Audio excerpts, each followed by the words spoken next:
शूद्र का अर्थ होता है ब्राह्मण, क्षत्रिय, वैश्य सहित, स्वयं सहित इनकी सेवा में सदा जो समर्पित रहता है सेवा के लिए, उसे कहते हैं वैश्य। सज्जनों, अगर एक ब्राह्मण है, क्षत्रिय है, वैश्य है, अब आप मुझे बताइए, क्या आपके शरीर में इतने चारों वर्ण एक शरीर में बैठे हैं, क्या आपके मन में भेद बुद्धि पैदा होती कि मैं शरीर को श्रेष्ठ समझूं, या हाथ को गौण समझूं, या पैर को गौण समझूं? चारों वर्ण जब मिलते हैं तो एक शरीर बन के तैयार होता है। अगर मुख भाग है, भुजाएं हैं, उधर है, पैर नहीं है, क्या आपका शरीर आपका साथ दे पाएगा? मेरे कहने का भाव, शरीर में प्रत्येक हिस्सा है, प्रत्येक भाग एक दूसरे का पूरक है, परस्पर सहयोग करता है।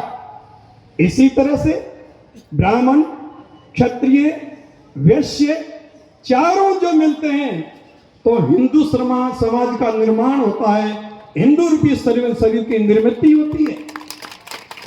सज्जनों, पैर की अंगुली में कांटा चुभता है और शरीर अगर उस तकलीफ को महसूस करता है तो समझना शरीर हमारा सचेत है, चेतन है।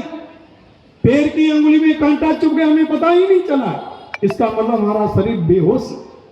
सज्जनों, हिंदू इस तरह धाम पे महसूस करे कि मेरे शरीर में कहीं न कहीं वेदना हुई, कांटा चुभा है, तो समझना हम सज गए, हम सावधान हैं, हम सचेत हैं।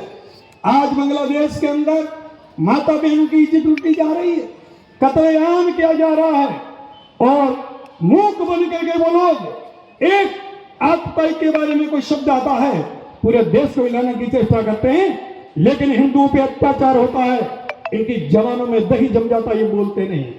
ये क्यों होता है? क्योंकि हम जातिवाद में बटे, क्षेत्रवाद में बटे। मैं ब्राह्मण हूं, मैं जाट हूं, मैं बिश्नोई हूं, मैं शूद्र हूं। जब जब इस रूप में हम बंटे हैं तब हम कटे हैं।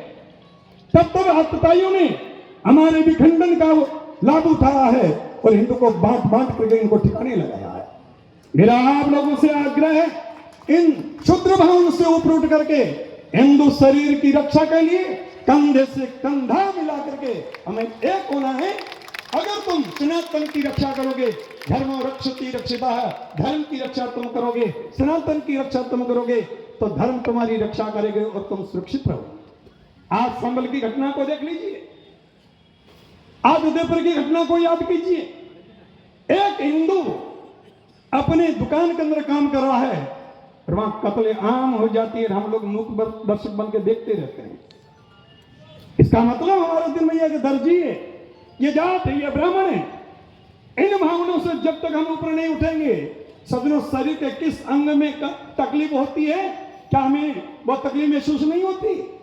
इसी तरह से हिंदू शरीर के अंदर जब भी कोई वेदना हो, कोई कष्ट आए, कोई विपत्ति आए, अगर संगठित होकर के एक स्वर में जब हिंदू बोलेगा तो सज्जनों, आपकी ताकत रंग लाएगी। कितने भी सामर्थ्यवान क्यों न हो, उनको भी नतमस्तक होना पड़ेगा। मैं आ गया है आपको सच